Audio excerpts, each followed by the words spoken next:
Amém, gente? O irmão que veio hoje de manhã fez o trabalhinho de casa? Deixei no trabalho de casa hoje de manhã. Está na hora de cobrar. Você fez a leitura do Salmo 95? Fez a leitura de Hebreus 3 e 4? Bom, estou ouvindo alguns améns aí, graças a Deus. Graças a Deus. Né? E bom, vamos lá então, ler a palavra do Senhor.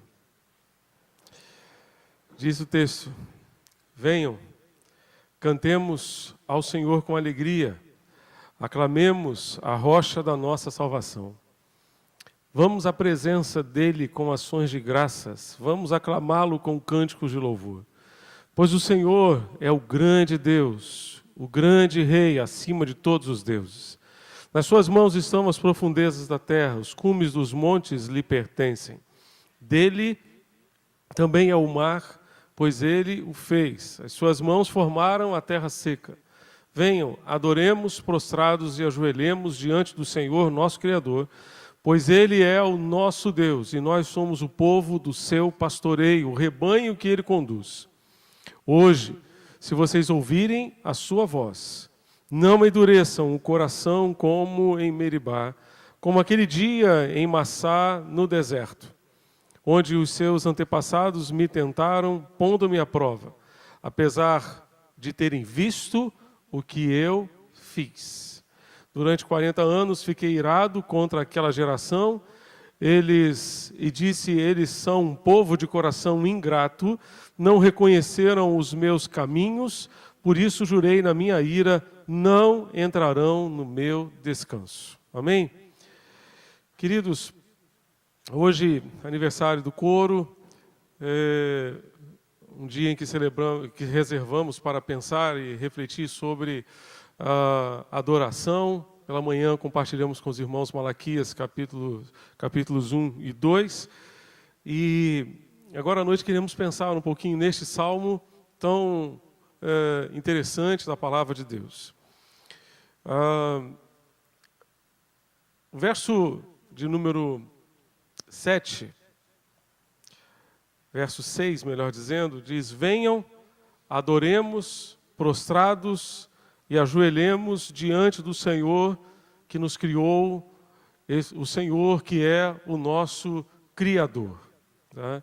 Então eu queria pensar com vocês hoje sobre essa expressão, venham e adoremos. Venham e adoremos ao Senhor. Warren Wiersbe diz que a festa anual dos tabernáculos, o povo de Israel celebrava várias festas ao longo do ano, a festa da Páscoa, a festa dos tabernáculos, a festa de Pentecostes, por exemplo. E a festa dos tabernáculos era um acontecimento jubiloso durante o qual o povo olhava para trás e lembrava o tempo em que seus antepassados vagaram pelo deserto. Guardem esse verbo, vagar. O tempo em que eles vagaram pelo deserto.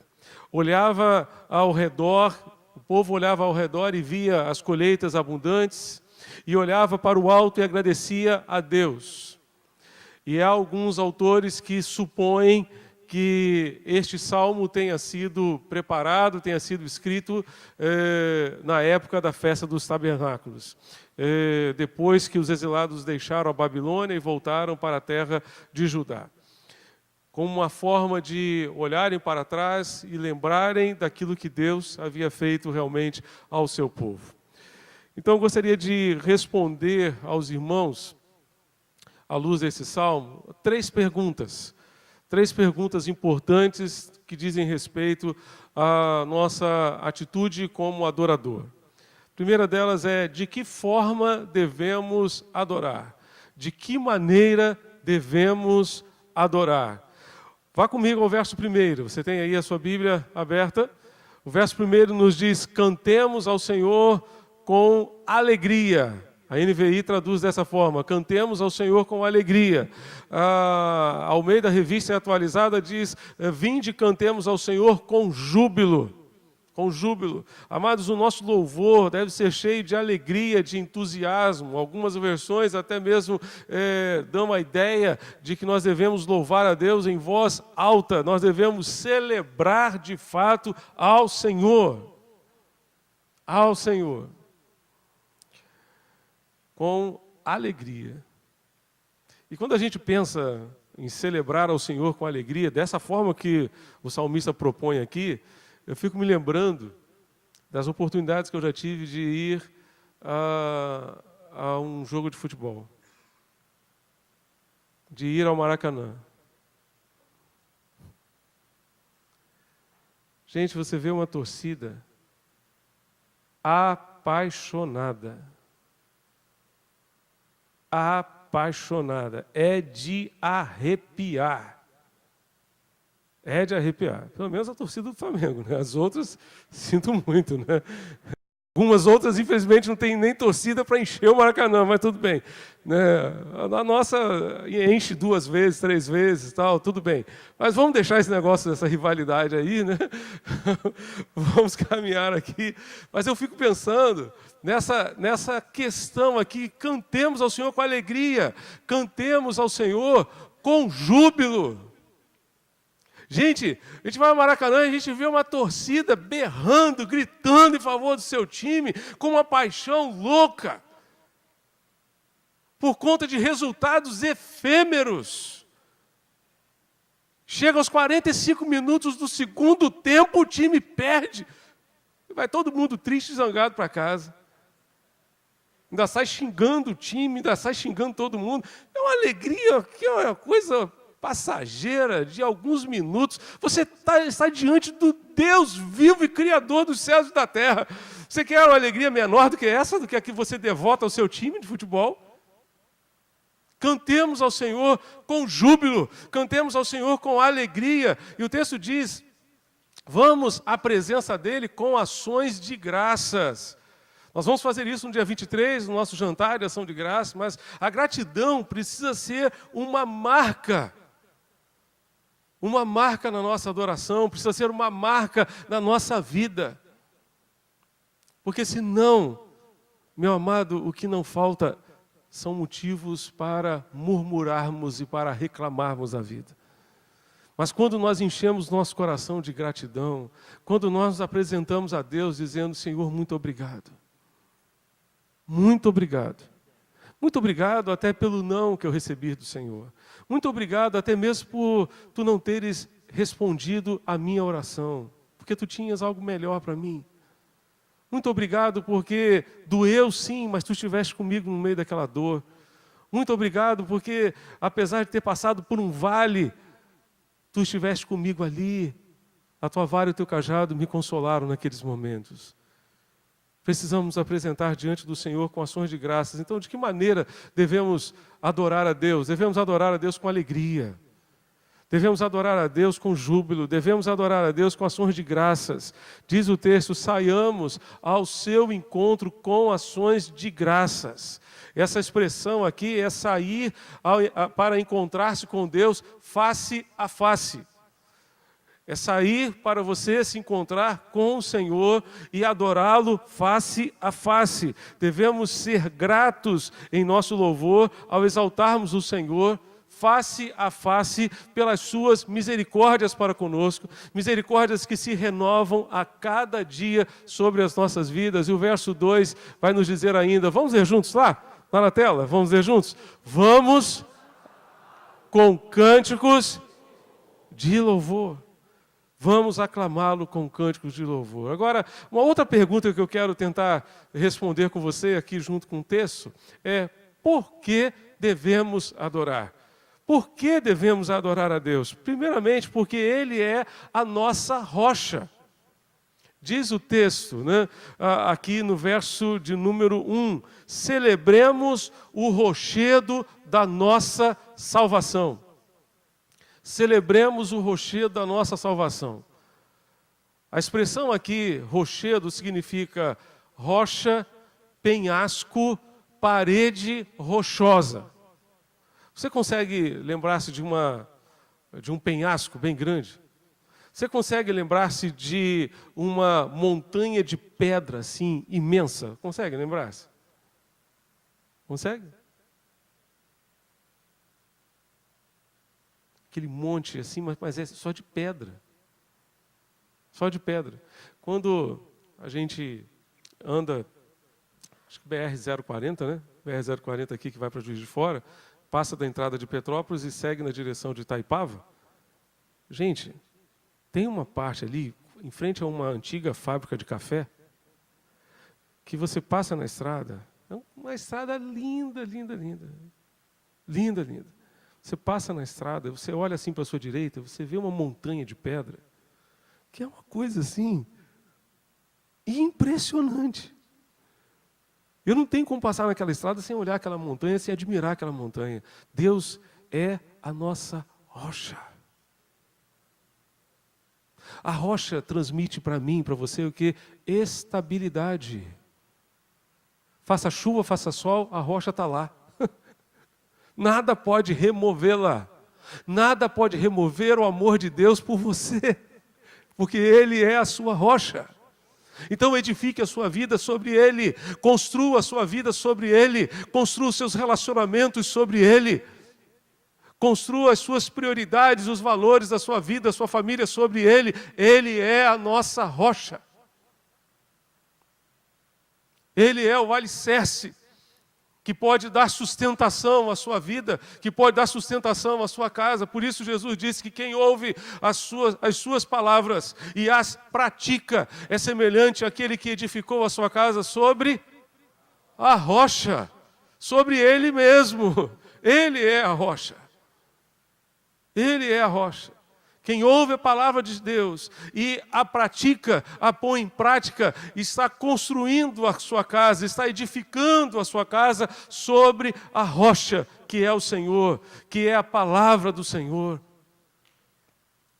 Entretanto, aquele que ouve a palavra de Deus e não a pratica, não a põe em prática, é semelhante ao homem que edificou a sua casa sobre areia, sem alicerce, sem fundamento.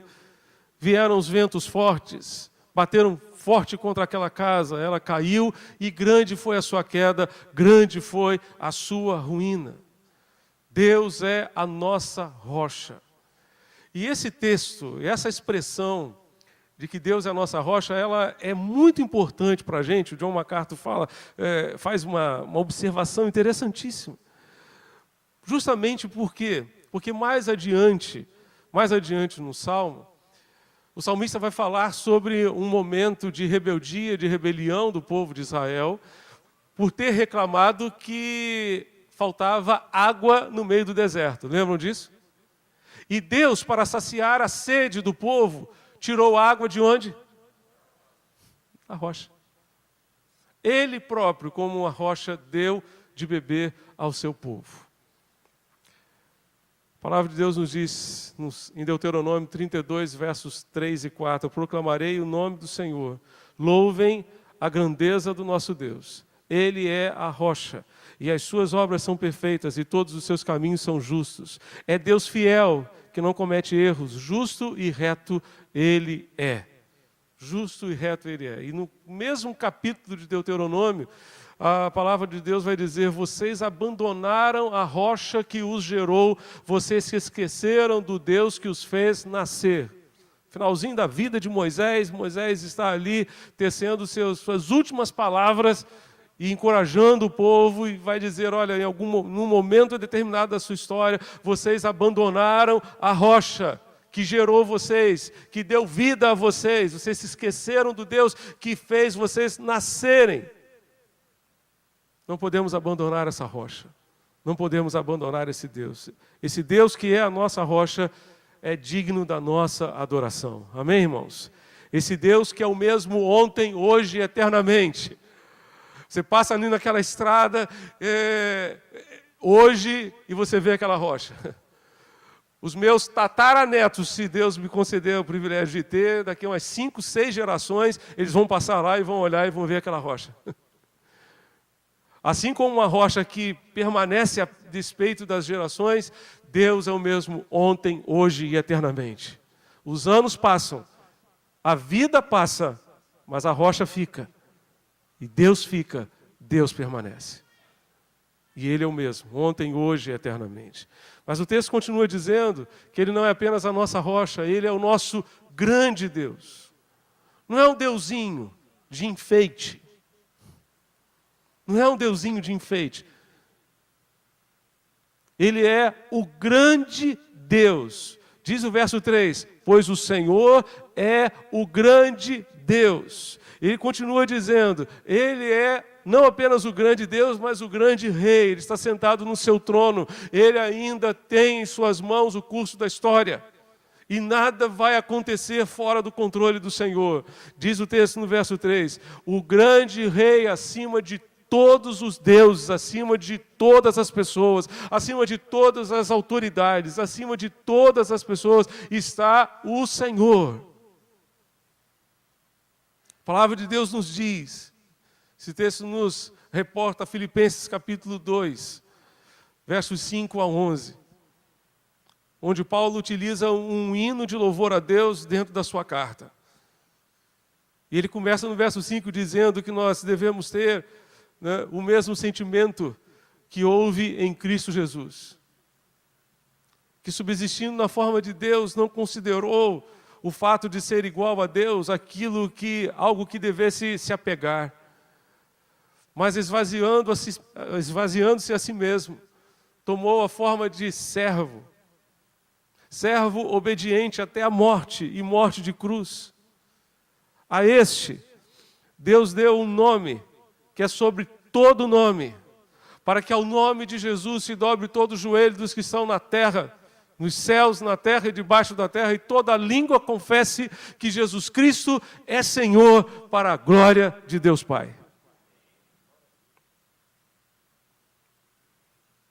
Haverá um dia em que todo joelho há de se dobrar diante do Senhor. Todo joelho há de se dobrar diante dele. Donald Trump vai se curvar diante dele. O imperador lá da Coreia do Norte vai se dobrar diante dele. Michel Temer vai se dobrar diante dele. Todos os reis deste mundo vão se curvar diante dele. A rainha Elizabeth II vai se curvar diante dele. Eu vou me curvar diante dele, você também. E você também. Porque Ele é o grande Rei, acima de todas as pessoas, de todos os deuses. E por isso Ele é digno de ser louvado. E só para você ter uma noção de quem é esse Deus, olha só, nas suas mãos estão as profundezas da terra. Você tem noção do que é isso? Nas mãos do Senhor estão as profundezas da terra. Diz o texto que os cumes dos montes lhe pertencem. Os cumes dos montes, até o cume do Everest. Tudo isso pertence ao Senhor. Tudo isso está nas mãos do Senhor. O verso 5 diz, dele também é o mar, pois ele o fez. Quando você olha para o mar, aquele gigante imenso à sua volta, à sua frente, aquela sensação, especialmente quando você de repente está viajando de avião, você sobrevoa, né, o oceano, você olha aquele mar, aquela imensidão de água, você olha para o Salmo 95, verso 5, dele é o mar é dele. Pertence a Ele, porque foi Ele que fez aquilo ali. Foi Ele que fez tudo aquilo ali.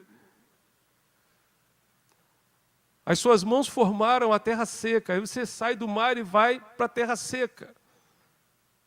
Vai para o continente. Aí você anda por esse Brasil imenso, que é um país continental. Quem é que fez essa terra toda? Uma terra boa, maravilhosa. Tudo que planta nesse país dá. Graças a Deus. Foi Ele que fez tudo isso.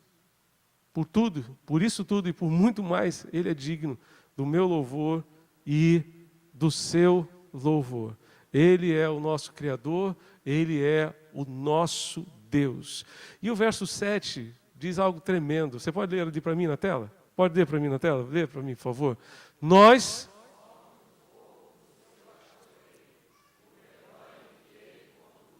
Gente, se não bastasse todas essas coisas da natureza que Deus fez, esse Deus, Criador dos céus e da terra, ainda encontra tempo para cuidar de mim e de você. Isso é fantástico, não é? Porque o Deus majestoso, que fez o mar, que fez a terra seca, que criou tudo, é o Deus que se coloca como nosso pastor. Pastor que nos apacenta, pastor que cuida de nós, pastor que nos conduz. Foi justamente por isso que o salmista disse: o Senhor é o meu pastor, nada me faltará. Deitar-me faz em verdes pastos, guia-me mansamente às águas tranquilas, refrigera a minha alma, guia-me pelas veredas da justiça por amor do seu nome. Ainda que eu ande pelo vale da sombra da morte, não temerei mal algum, porque tu estás comigo, a tua vara e o teu cajado me consolam. Preparas uma mesa perante mim, na presença dos meus inimigos, unges a minha cabeça com óleo, o meu cálice transborda. Certamente que a bondade e a misericórdia me seguirão todos os dias da minha vida, e habitarei na casa do Senhor por longos dias. Nós somos o povo apacentado pelo Senhor, cuidado pelo Senhor. Ele cuida de nós, Ele é o nosso pastor, Ele é quem nos apacenta, quem cuida de nós e não deixa faltar coisa alguma que tenhamos necessidade. Eugênio Peterson traduziu esse verso da seguinte maneira: ó, sim, Ele é o nosso Deus e nós somos o povo que Ele pastoreia, rebanho que Ele alimenta. Ele nos dá o alimento, não apenas o alimento físico, mas o alimento para a nossa alma. Que milagre maravilhoso da graça, nós pecadores, sermos chamados de povo de Deus, povo do seu pastoreio. Ele nos fez, nos salvou e ainda cuida de nós. Por que hesitar, nos prostrar e nos render diante desse Deus? Por que hesitarmos, dobrar os nossos joelhos e nos prostrarmos diante do Senhor, diante desse Deus maravilhoso que é digno do nosso louvor? Amados, louvar significa olhar para o alto, mas adorar significa prostrar-se. Infelizmente, há os que gostam de levantar as mãos e de louvar em alta voz, mas não gostam de dobrar os seus joelhos e de se sujeitar ao Senhor. Não há nenhum problema em você levantar as suas mãos para adorar. Mas adorar não pressupõe apenas levantar as mãos, pressupõe dobrar os nossos joelhos, nos curvarmos diante do Senhor e nos sujeitarmos ao Senhor. Nos sujeitarmos a Ele e à sua vontade para nós. A verdadeira adoração é muito mais profunda do que o louvor comunitário, pois implica estar conscientes da magnificência de Deus e experimentar o temor de Deus em um amor muito mais intenso por Ele. Muitas vezes o louvor cristão não passa de entretenimento religioso e não conduz a um enriquecimento espiritual na presença do Senhor. O júbilo só tem o devido lugar, a alegria só tem o devido lugar quando se torna adoração e quando nos prostramos diante do Senhor num gesto de submissão total a Ele. Se eu louvo a Deus aqui, se eu ergo as minhas mãos no santuário, se eu levanto as minhas mãos para adorar a Deus, mas eu não me sujeito à vontade dEle, a minha oração é vã, a minha oração é vazia. A minha adoração é vazia. Por isso, a palavra de Deus nos diz: venham, vamos adorar. Prostrem-se diante dEle, de joelhos, diante do Eterno que nos fez. Ó sim, Ele é nosso Deus e nós somos o povo que Ele pastoreia, o rebanho que Ele alimenta. Abandonem tudo e ouçam. Ouçam quando Ele fala. Não se façam de surdos como na rebelião. Como no dia em que foram testados no deserto, quando seus antepassados se revoltaram e me puseram à prova. Por 40 anos eles me viram agir no meio deles e ainda assim sempre testaram a minha paciência. Fui provocado por eles, como fui. Não podem prestar atenção em Deus por 5 minutos? Irão simplesmente se recusar a andar nos meus caminhos? Um dia eu explodi. eles jamais chegarão lá. Nunca se sentarão para descansar. Quais são as condições para adorarmos a Deus? Quais são as condições para nos tornarmos os adoradores que o Pai está procurando? A primeira condição: adora a Deus quem ouve a voz de Deus. Se hoje ouvirdes a minha voz, diz o Senhor. Adora a Deus quem ouve a voz de Deus, quem escuta Deus falar. Ouvir e atentar para a palavra de Deus deve ser a prática fundamental da nossa adoração, seja ela particular, seja ela comunitária, a fim de que prestemos um culto verdadeiramente cristão ao Senhor. Não basta Deus ouvir a minha voz quando eu canto. Eu preciso ouvir a voz de Deus que ministra a mim. Não basta Deus ouvir as nossas vozes quando nós cantamos. Nós precisamos ouvir a voz de Deus quando fala, quando Ele está dizendo alguma coisa para nós. E Deus, quantas e quantas vezes, está ministrando algo ao nosso coração no momento de culto, no momento de adoração. Você se lembra do culto em que Isaías participou e a sua vida foi completamente mudada, completamente transformada por causa daquele culto? Ele entrou no culto no ano em que morreu o rei Uzias, entrou no templo e viu a glória do Senhor, os serafins voando de um lado para o outro e cantavam,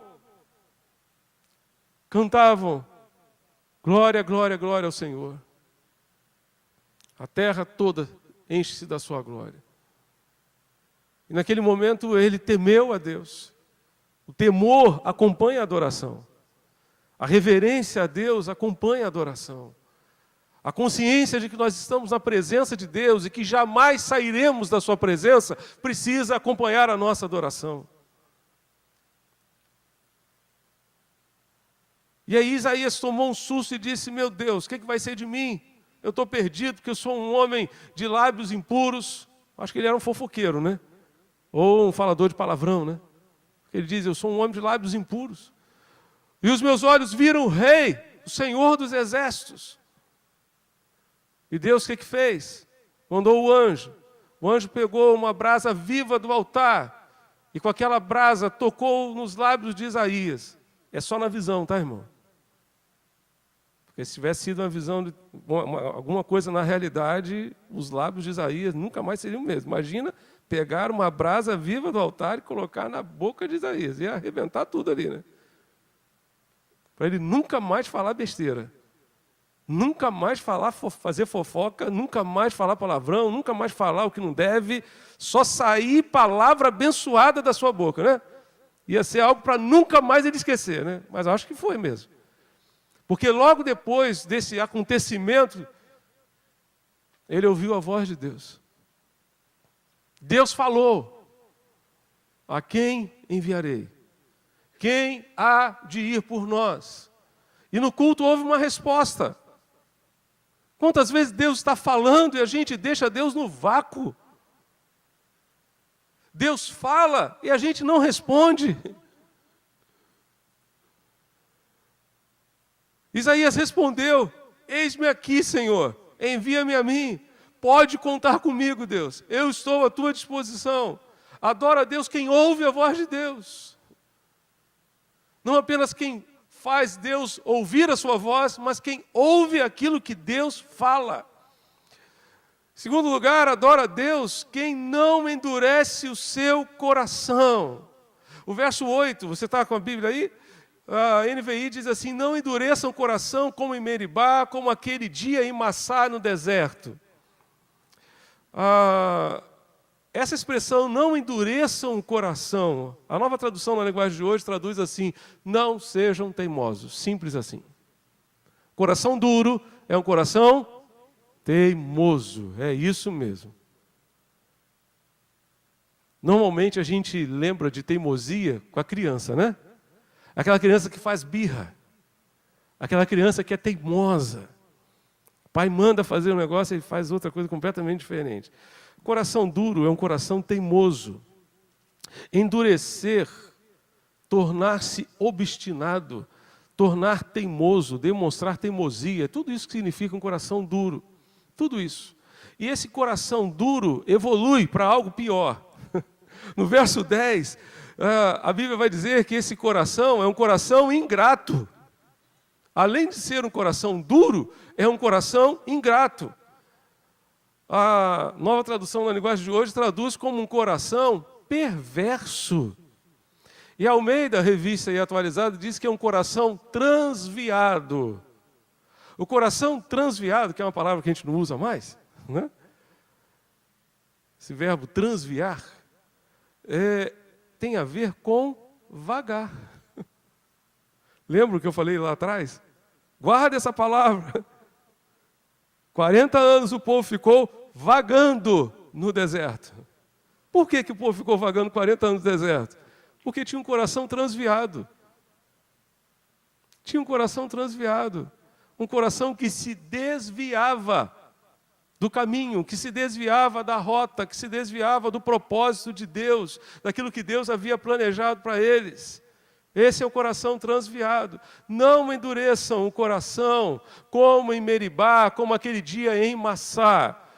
O povo de Israel tinha acabado de sair do Egito, irmãos. Acabado de sair do Egito. Isso está lá em Êxodo capítulo 17. Êxodo 17.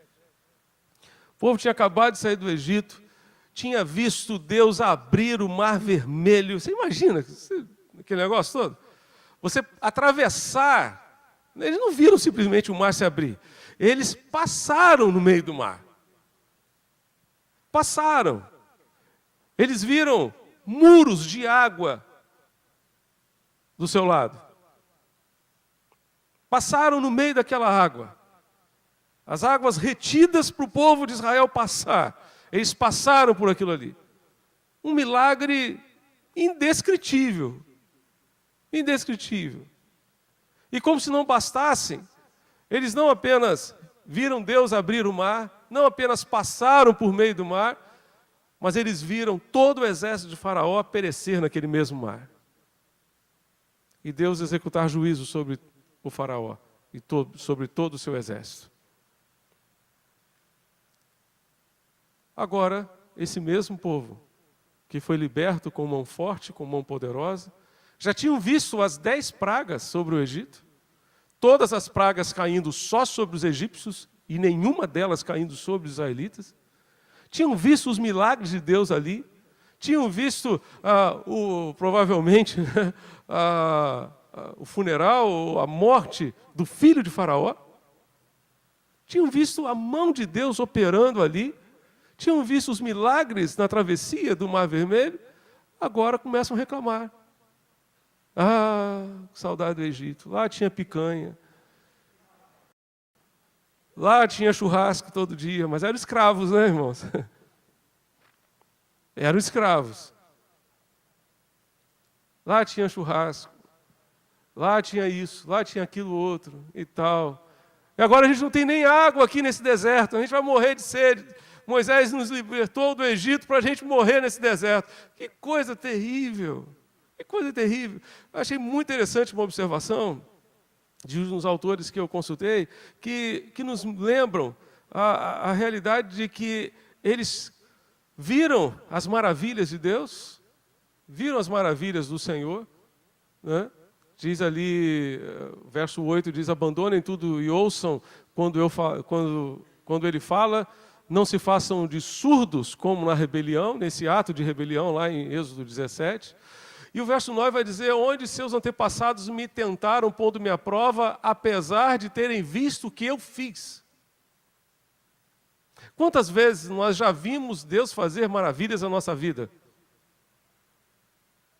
Quantos aqui já viram as maravilhas de Deus na sua vida? Levante a mão. Glória a Deus. A maior de todas elas qual é? A salvação, né? É o hino 7 do cantor cristão, né? As maravilhas é sempre a maior. Não é verdade? As maravilhas do Senhor, de todas elas, a maior de todas é a maravilha da salvação. Ok.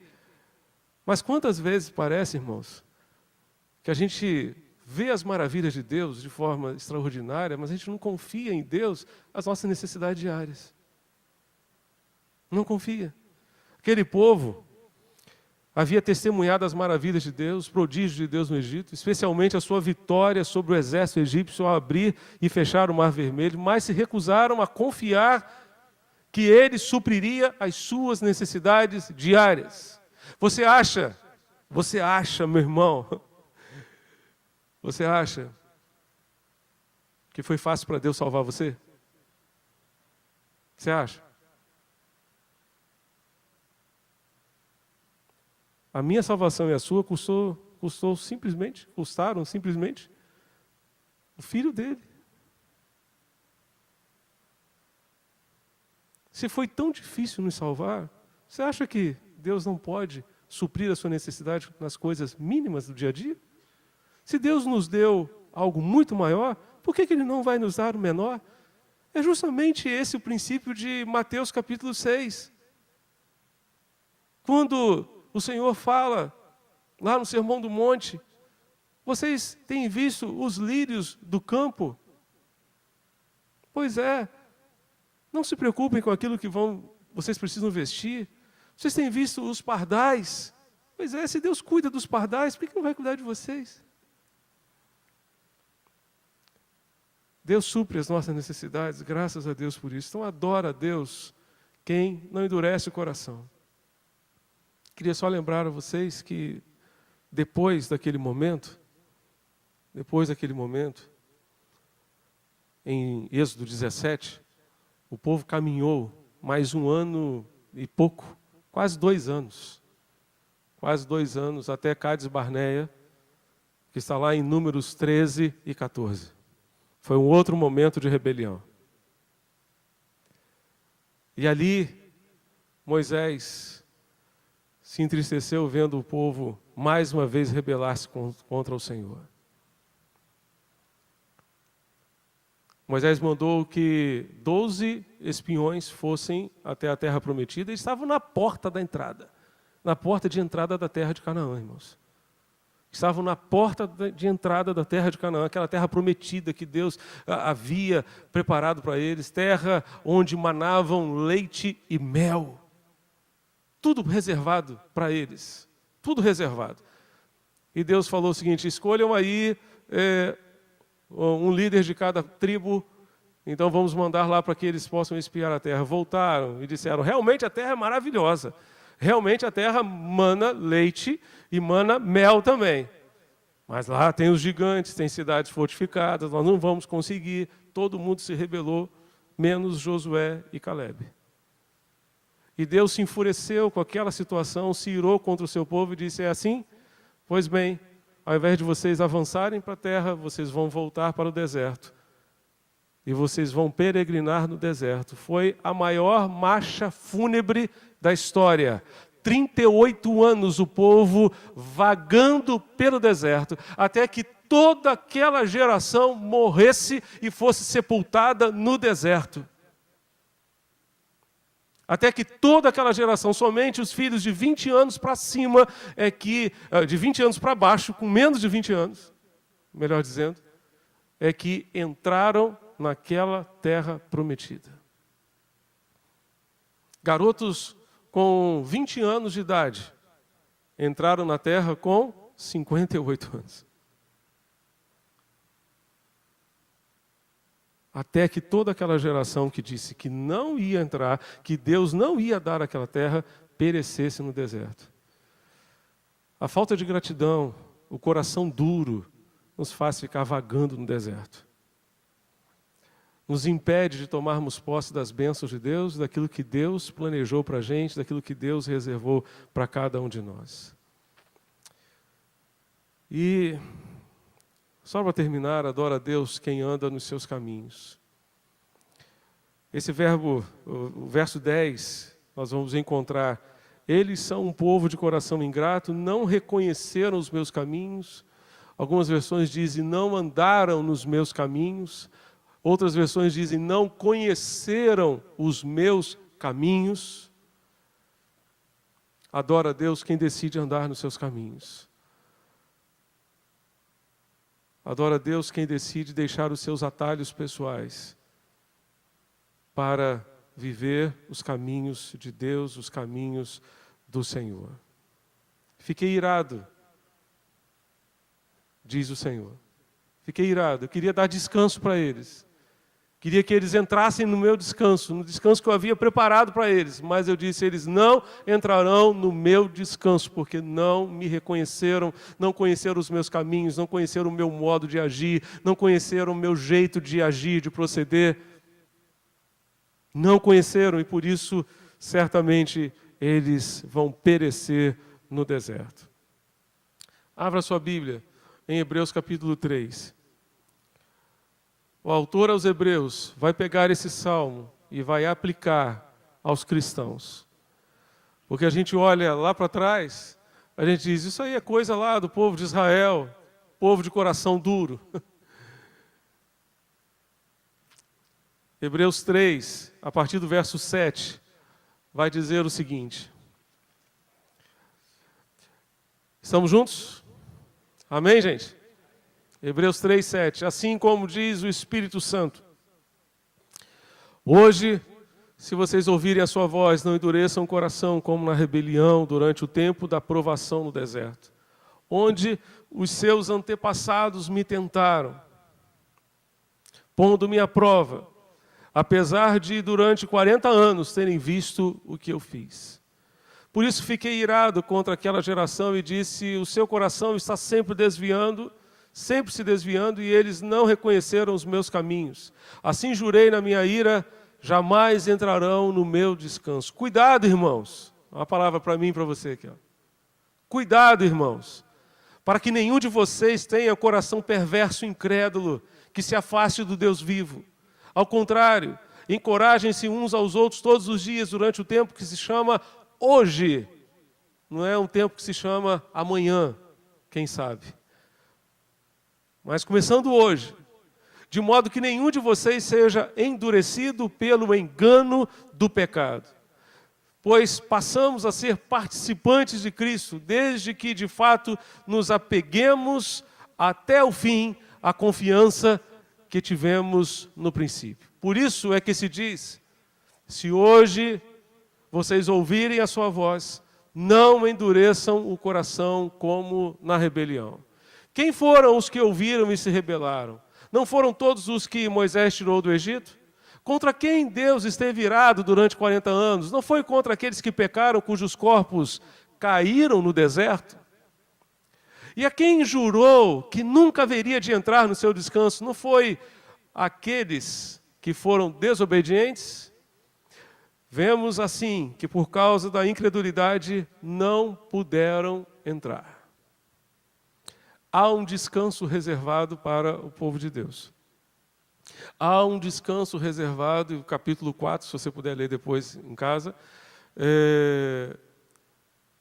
ele fala sobre esse descanso, reservado para o povo de Deus. Mas só entra nesse descanso quem confia no Senhor. A incredulidade nos impede de experimentar aquilo que Deus planejou para a gente. Queria pedir a você para fechar os seus olhos e orarmos ao Senhor.